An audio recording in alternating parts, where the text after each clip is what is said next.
ప్రియమైన సహోదరి, నీ జీవితంలో ఎప్పుడైనా ప్రార్థన చేశావా? ఒక ప్రాముఖ్యమైన నిర్ణయం తీసుకోవాల్సి వచ్చినప్పుడు, దేవా నీ చిత్తం అయితే అడుగు ముందుకు నడిపించు, నీ చిత్తం కాకపోతే మేము ఇంట్లో నుంచి అడుగు కూడా బయటకు వేయము.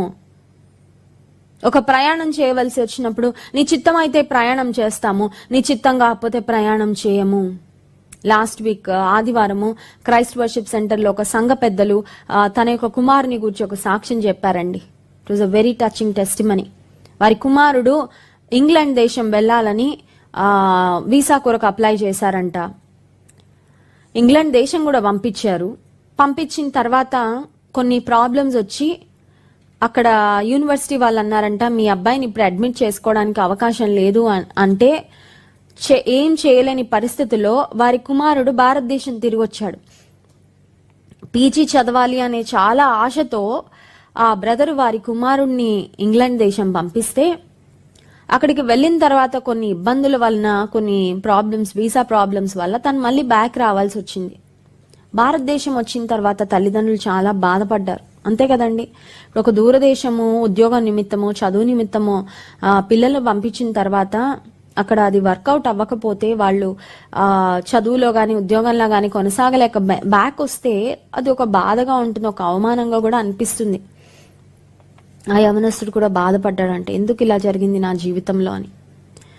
సరే, 1 సంవత్సర కాలం గడిచింది.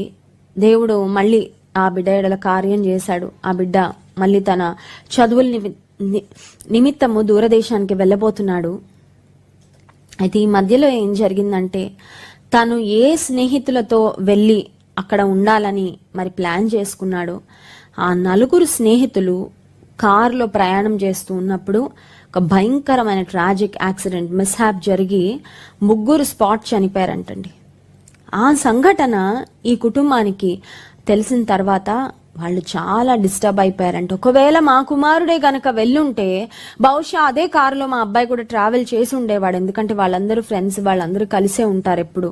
సో నా కుమారుడు కూడా ఒకవేళ, ఒకే ఒక కుమారుడి ఇంట్లో ఆ అబ్బాయి కూడా ఒకవేళ తన ప్రాణాన్ని కోల్పోయేవాడేమో. భవిష్యత్తును ఎరిగిన దేవుడు మా అబ్బాయి ముందుకు వెళ్ళినా కూడా దేవుడు మళ్ళీ వెనక్కి తీసుకొచ్చాడు. ఎందుకంటే దేవుడు అంతా మన మేలు కొరకే జరిగించేవాడు. హల్లెలూయా. మోషే అంటున్నాడు, ప్రవ్వా మేమైతే ప్లాన్ చేసుకున్నాం, మేమైతే ఐగుప్తులోంచి బయటకు వచ్చాము కనాన్లోకి వెళ్ళాలని, మేమైతే ముందుకే సాగాలనుకుంటున్నాం. కానీ నీ సన్నిధి ఒకవేళ మాతో పాటు రాకపోతే మేం మాత్రం మా ప్రయాణాన్ని ముందుకు కొనసాగించాలని మేము అనుకోవడం లేదు. ఎందుకంటే నీ సన్నిధి మాకు ప్రాముఖ్యము. నీవు మాతో ఉండడం మాకు ప్రాముఖ్యం. నువ్వు మాతో లేకపోతే ఇంకెవ్వరు మాతో ఉన్నా కూడా మేము ముందుకి వెళ్ళము. ఈ మాట చెప్పడానికి చాలా గట్స్ కావాలండి. దేవుని సన్నిధి రాకపోతే ఇక్కడ నుంచి ప్రయాణం చేయమంటే ఇశ్రాయేలీలందరూ మోషే మీద పడిపోరా? ఇశ్రాయేలీలందరూ మోషేని ఇబ్బంది పెట్టరా? ఇంకెన్ని రోజులయ్యా ఇక్కడ ఈ ఊర్లో, ఇంకెన్ని రోజులు ఉంచుతావు, ముందుకు వెళ్ళాలి కదా మనం అని మోషేని విసిగించరా? For everything the Israelites held Moses responsible. వారికి వచ్చిన ప్రతి సమస్యలో, వారికి వచ్చిన ప్రతి ఇబ్బందిలో మోషేని ఇశ్రాయేలీలు పట్టుకొని నిందిస్తూ ఉండేవారు. మోషేతో ఫైట్ చేస్తూ ఉండేవారు.